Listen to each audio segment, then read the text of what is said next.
Lorsqu'on évoque les grandes civilisations d'Amérique avant l'arrivée des Européens, ce sont généralement les Mayas ou les Aztèques qui sont mis en avant. Bien plus rarement est mentionné un empire qui, par son organisation politique, son extension territoriale et son contrôle étatique, surpassait toutes les autres cultures précolombiennes. L'empire Inca. Il ne s'agissait pas seulement d'une civilisation avancée, mais d'un véritable empire au sens classique du terme. À l'époque de son extension maximale, l'Empire Inca dominait presque toute la partie occidentale de l'Amérique du Sud.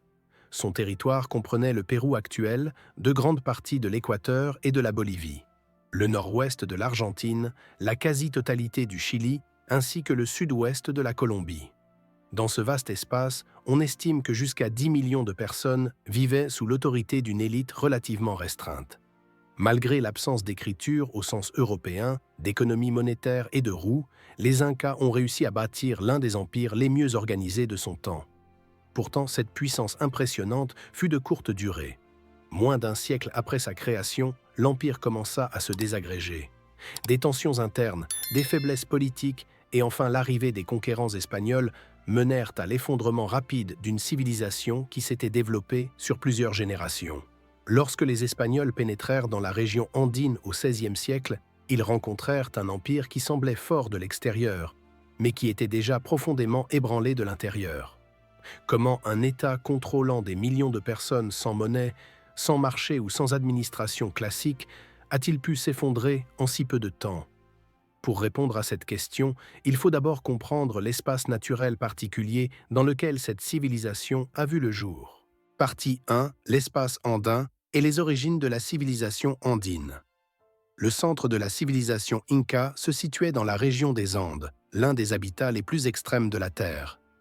Les Andes s'étendent sur des milliers de kilomètres le long de la côte ouest de l'Amérique du Sud et se composent de hautes chaînes de montagnes, de pentes abruptes, de hauts plateaux et de vastes zones de forêt tropicale.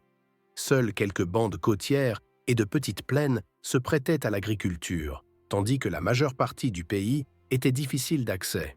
Les conditions climatiques posaient de grands défis aux populations. Dans de nombreuses régions, les températures changeaient radicalement au cours d'une seule journée. Le matin pouvait être doux, le midi très chaud et la nuit glaciale. Dans certaines zones, les variations de température allaient de -15 à plus de 40 degrés Celsius. À cela s'ajoutaient des risques naturels tels que les tempêtes de neige en haute altitude, les pluies prolongées, les tremblements de terre et les volcans actifs.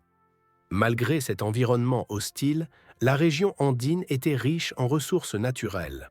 Les métaux et les pierres précieuses y étaient présents en grande quantité et jouèrent plus tard un rôle important pour le pouvoir, la religion et la symbolique de l'empire Inca. Les habitants de cette région furent contraints d'observer attentivement leur environnement et de développer des stratégies pour survivre dans des conditions extrêmes. La civilisation des Andes existait déjà depuis des millénaires, bien avant que les Incas ne deviennent la puissance dominante. Les historiens la classent parmi les rares civilisations autochtones de l'humanité, car elle s'est développée indépendamment des influences extérieures. L'Empire Inca ne représentait pas le début, mais l'apogée d'une longue évolution culturelle. Deux grands empires antérieurs ont influencé de manière significative ce développement. L'empire de Tiwanaku a existé du IVe au XIIe siècle autour du lac Titicaca, tandis que l'empire Wari avait son centre à Ayacucho entre le 7e et le 12e siècle. De nombreuses structures politiques, sociales et militaires des Incas découlaient directement de ces cultures antérieures. L'empire Inca fut ainsi le dernier chapitre d'une histoire millénaire de la civilisation andine. Partie 2. Organisation sociale et économique de l'empire Inca. L'organisation sociale et économique de l'empire Inca constituait le fondement de sa puissance exceptionnelle. Malgré son immense étendue, les Incas ont réussi à créer un système stable, reposant sur des hiérarchies claires, une responsabilité collective et un contrôle étatique strict. Le terme « Inca » ne désignait pas à l'origine l'ensemble du peuple. Dans l'usage de la langue quechua, il désignait le souverain ou l'élite dirigeante. Ce groupe ne représentait qu'une très petite partie de la population totale.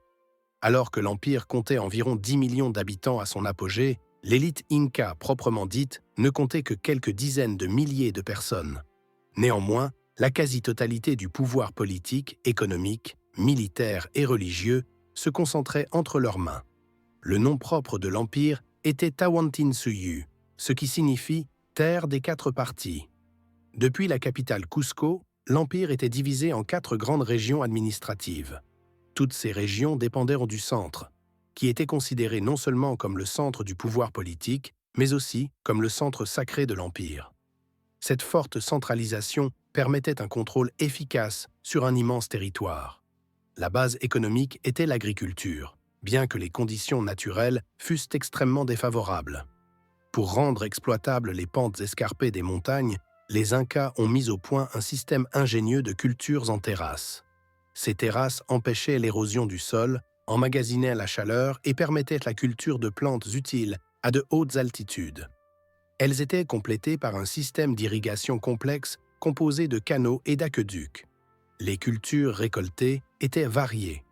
Le maïs et les pommes de terre constituaient la base de l'alimentation, auxquelles s'ajoutaient les haricots, les tomates, les cacahuètes et divers types de légumes. Bien que seulement environ 2% de la surface totale fût exploitable pour l'agriculture, l'Empire Inca disposait de plus d'1 million d'hectares de terrasses à l'arrivée des Espagnols et s'était transformé en une grande puissance agraire. Une caractéristique centrale de l'économie Inca était l'absence totale de monnaie. Il n'y avait ni pièce de monnaie, ni marché libre, ni commerce privé. Au lieu de cela, le système reposait sur la mita, une prestation de travail obligatoire. Chaque citoyen adulte devait mettre sa force de travail à la disposition de l'État pendant une période déterminée, par exemple pour la construction de routes, l'agriculture, l'exploitation minière ou la construction de temples et de forteresses. Cette contribution par le travail remplaçait les impôts et rendait possible de grands projets étatiques. Ce système était complété par des entrepôts étatiques, appelés colcas. On y stockait de la nourriture, des vêtements et des armes afin de parer aux famines, aux catastrophes naturelles ou aux campagnes militaires. Ce système collectiviste, strictement organisé, marquait toute la vie dans l'Empire Inca. Mais quel effet avait-il sur le quotidien de la population? Partie 3. Société, famille et morale dans l'Empire Inca. La vie sociale dans l'Empire Inca était fortement marquée par la communauté et reposait sur des principes moraux clairs. L'unité sociale de base était l'Ailu, une sorte de communauté villageoise ou de clan au sein de laquelle plusieurs familles vivaient ensemble et cultivaient collectivement les terres. Au sein de ces communautés, la coopération était vitale, en particulier face aux fréquentes catastrophes naturelles et aux extrêmes climatiques de la région andine. Chaque Aïlu disposait de terres communautaires cultivées collectivement, tandis que les familles individuelles possédèrent des parcelles pour leur propre usage. Ces terrains pouvaient être hérités, ce qui garantissait une certaine stabilité sociale. Les gens ne travaillaient pas seulement pour eux-mêmes, mais aussi pour la communauté et l'État. L'entraide était considérée comme un principe fondamental de la vie en société. Les lignes directrices morales des Incas étaient formulées simplement, mais profondément ancrées dans le quotidien. 3 principes régissaient l'identité éthique de la société. Amasua, tu ne voleras pas. Amalula, tu ne mentiras pas. Et Amakela, tu ne seras pas paresseux. Ces règles n'étaient pas transmises par des lois écrites, mais transmises de génération en génération au sein des communautés et étaient considérées comme une condition préalable au bon fonctionnement de la société. Au sein de la famille, les hommes et les femmes occupèrent fondamentalement des rôles équivalents, du moins au sein de la population non noble. Alors que les chroniqueurs espagnols présentaient souvent les femmes comme subordonnées, une image plus nuancée apparaît. Seule la noblesse avait droit à la polygamie. Pour la majorité de la population, le mariage était considéré comme un partenariat dans lequel les 2 sexes avaient des droits et des devoirs similaires. Le système de succession parallèle était particulièrement remarquable. Les filles héritaient de la mère, les fils du père. Avant le mariage formel, les couples étaient autorisés à vivre ensemble pendant un certain temps. S'il s'avérait que la relation ne fonctionnait pas, les 2 parties pouvaient se séparer sans conséquences sociales majeures.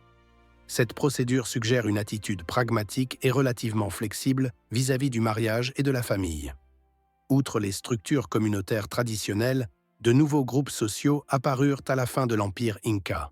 Parmi eux se trouvaient des femmes servant en permanence à la cour ou dans des institutions religieuses, ainsi que les yanas.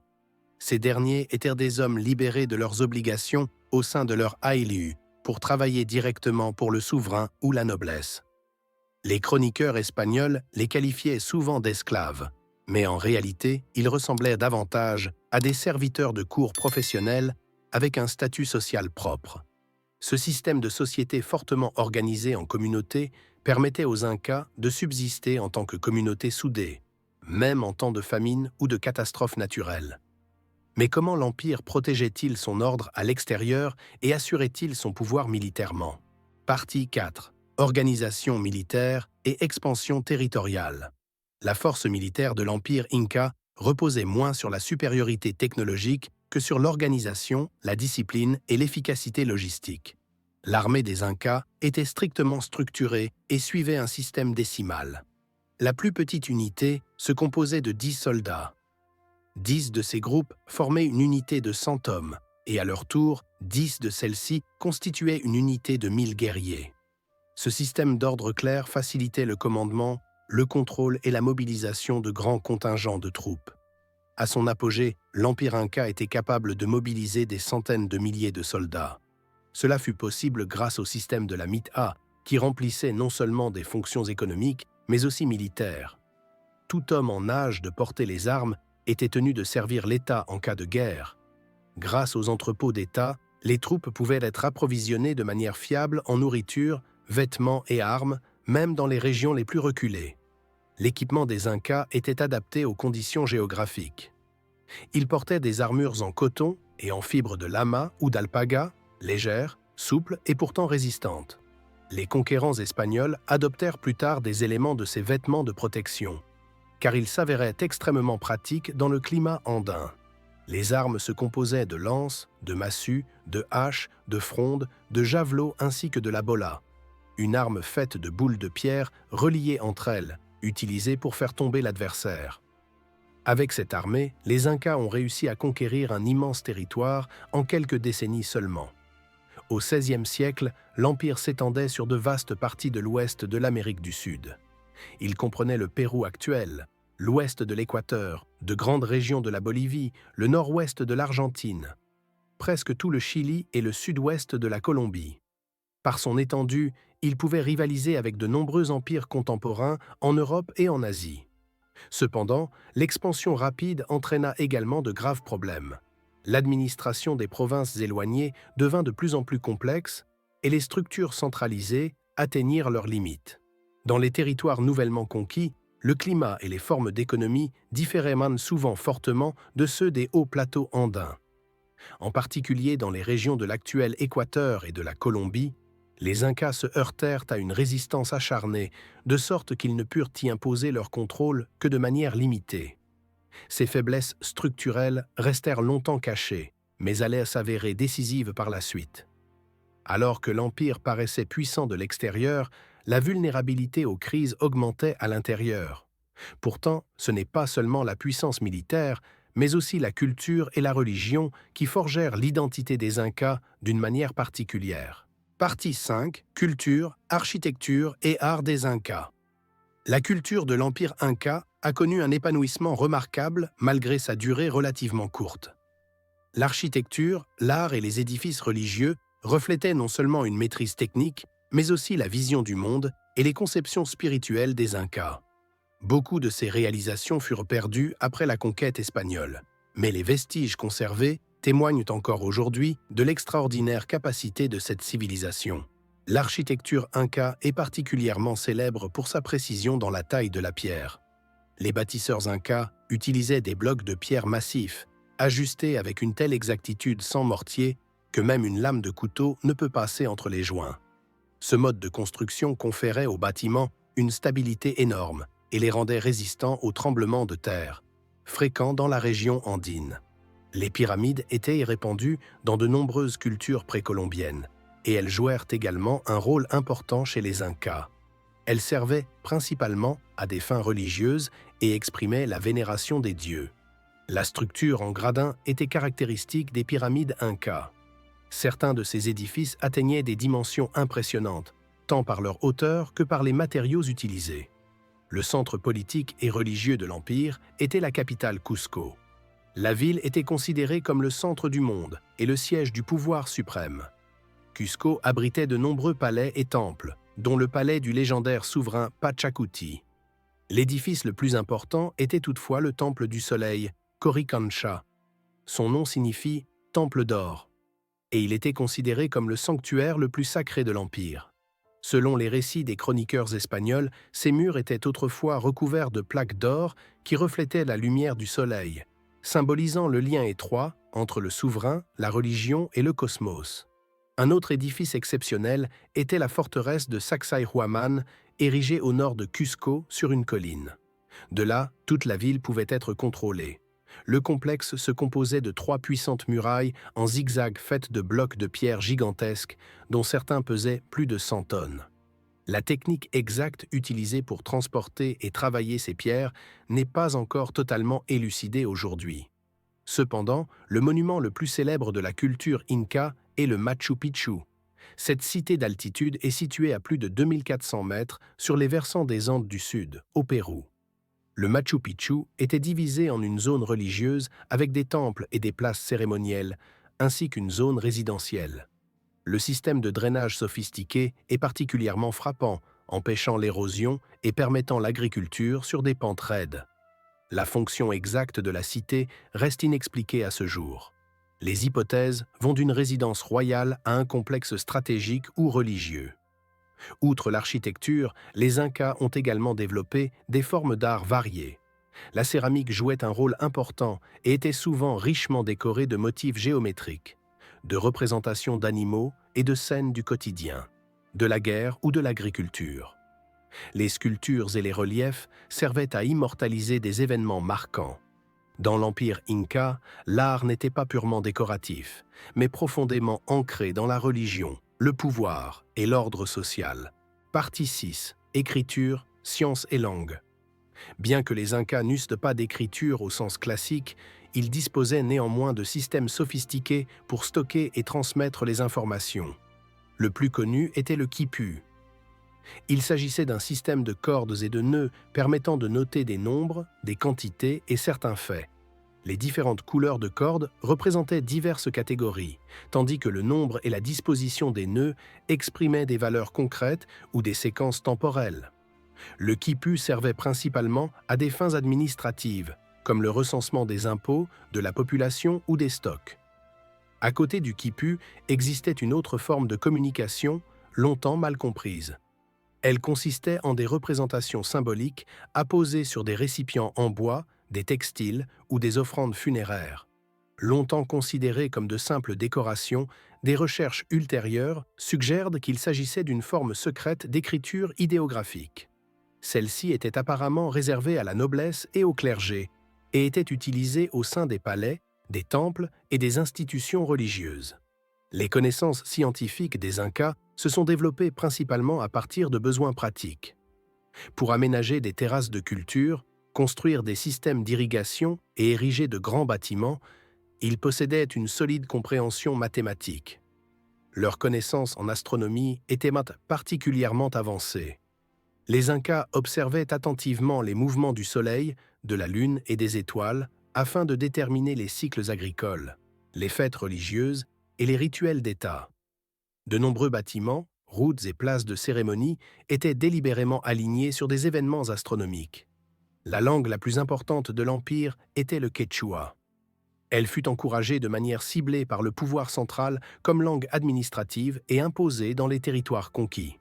Parallèlement, des dialectes régionaux apparurent, le quechua se mélangeant aux langues locales. Même après la conquête espagnole, le quechua resta largement répandu. L'administration coloniale reconnut officiellement la langue, et de nombreux missionnaires l'apprirent pour communiquer avec la population indigène. Ces connaissances et cette langue constituaient un autre lien qui maintenait la cohésion de l'Empire Inca.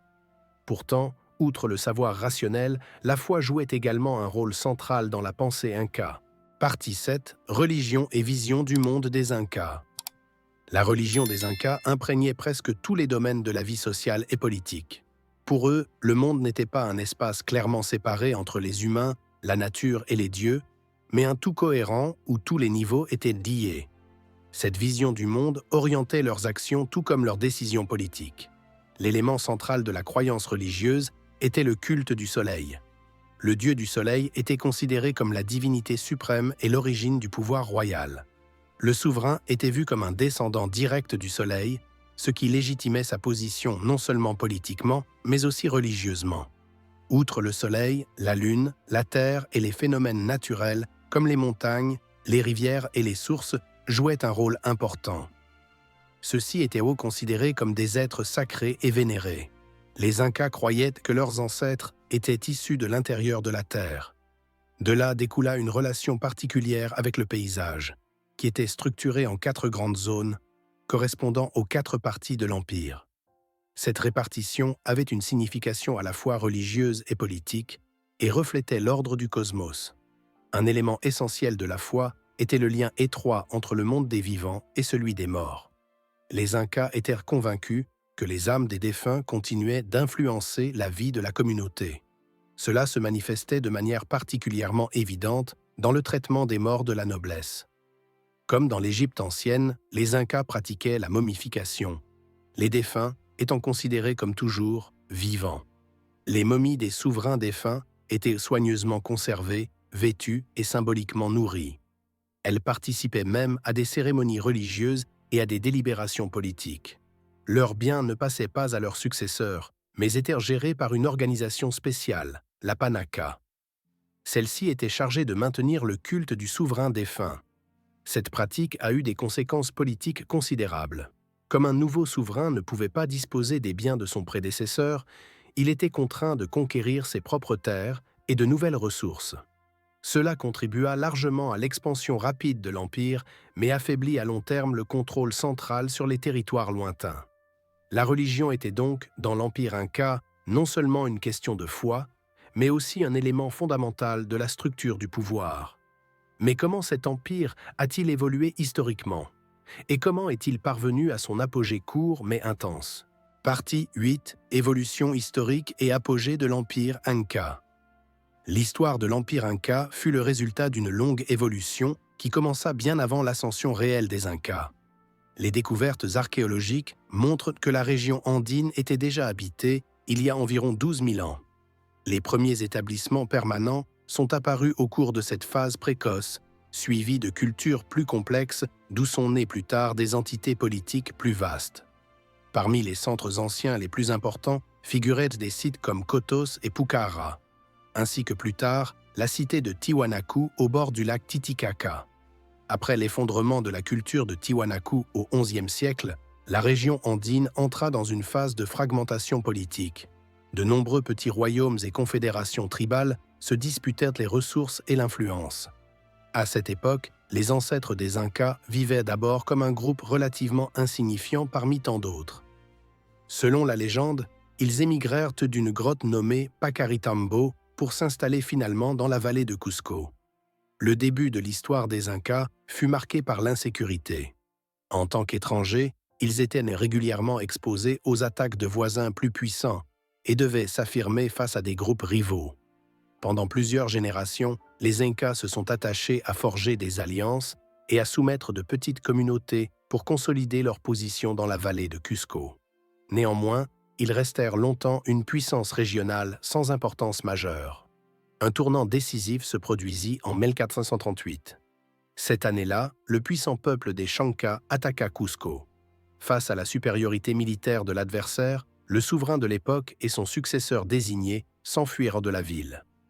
Seul un fils du souverain, Cusi-Yupanqui, resta. Il rassembla les défenseurs restants, organisa la résistance et finit par vaincre les assaillants. Cette victoire changea radicalement le destin des Incas. Cusi-Yupanqui monta sur le trône après ce succès et prit le nom de Pachacuti, ce qui signifie « celui qui transforme le monde ». Sous son règne commença la véritable ascension de l'Empire Inca. Pachacuti réorganisa l'État, fit de Cusco un centre monumental et initia une phase d'expansion intense.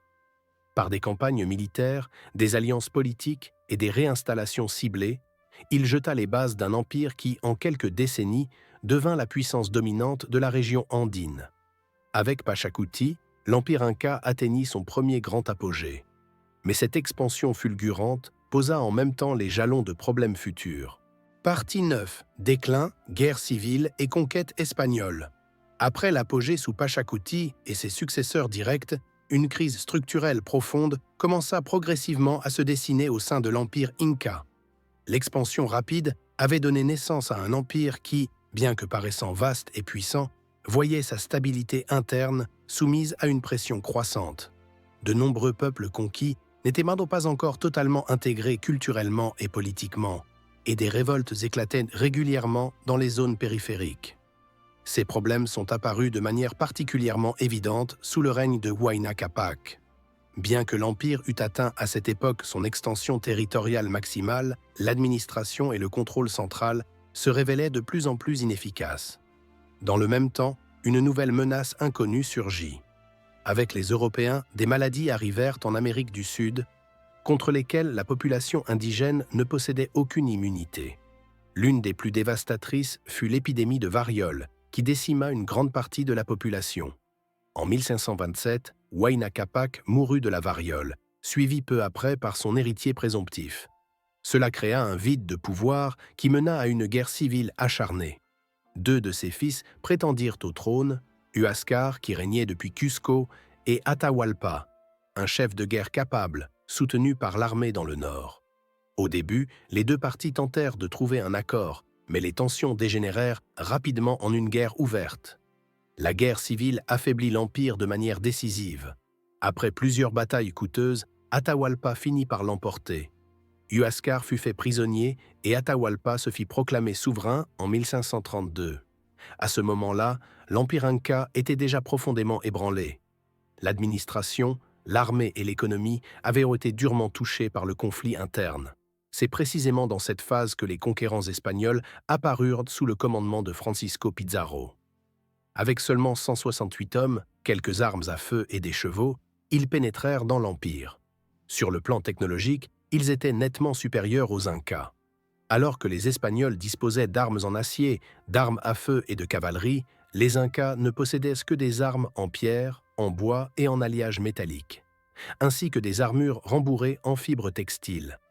En novembre 1532, une rencontre lourde de conséquences eut lieu dans la ville de Cajamarca. Atahualpa se présenta avec des milliers d'accompagnateurs non armés, tandis que les Espagnols avaient bien préparé un piège délibéré. Après un bref échange mal interprété, les Espagnols attaquèrent par surprise. Des milliers d'Incas furent tués. Atahualpa lui-même fut capturé. Malgré une rançon colossale en or et en argent, il ne fut pas libéré, mais exécuté plus tard. Avec la mort d'Atahualpa, l'autorité centrale de l'Empire Inca s'effondra définitivement. Bien que les Espagnols eussent installé des souverains fantoches, la résistance des Incas ne put plus arrêter la conquête. En quelques années, l'Empire tomba sous contrôle espagnol et l'une des plus puissantes civilisations d'Amérique du Sud cessa d'exister. Partie 10. Héritage et répercussions des Incas. Avec la conquête totale de l'Empire Inca par les Espagnols, s'acheva l'une des plus importantes civilisations d'Amérique du Sud. En moins de 40 ans, une culture qui s'était développée sur des millénaires fut détruite. Les temples furent pillés, les villes transformées, les symboles religieux anéantis et la population indigène contrainte d'abandonner ses croyances traditionnelles. L'Empire Inca disparut en tant qu'entité politique, mais ses traces ne purent être totalement effacées. Malgré la destruction systématique, de nombreux éléments de la culture Inca survécurent. La langue quechua resta largement pratiquée au sein de la population locale et est aujourd'hui parlée par des millions de personnes. Les techniques agricoles, telles que les cultures en terrasse et les systèmes d'irrigation, sont encore utilisées dans les Andes. Des valeurs sociales comme le sens de la communauté et l'entraide perdurent également dans de nombreuses régions. Les témoignages architecturaux comme Cusco, Sacsayhuaman ou Machu Picchu rappellent encore aujourd'hui l'extraordinaire ingéniosité des Incas. Ces édifices ne sont pas seulement des attractions touristiques, mais aussi des témoins silencieux d'une vision du monde qui considérait l'homme, la nature et le cosmos comme une unité indissociable. Ils montrent que l'Empire Inca, malgré l'absence de technologies modernes, étaient capables de créer des structures complexes et durables. L'héritage des Incas ne réside donc pas seulement dans leur puissance militaire ou leur étendue territoriale, mais dans leur capacité à bâtir une société fonctionnelle dans des conditions extrêmes. Leur déclin rapide rappelle en même temps la vulnérabilité des empires les plus puissants lorsque des tensions internes rencontrent des menaces extérieures. L'histoire des Incas n'est donc pas seulement le passé, mais aussi une leçon intemporelle sur le pouvoir, l'ordre et la fugacité.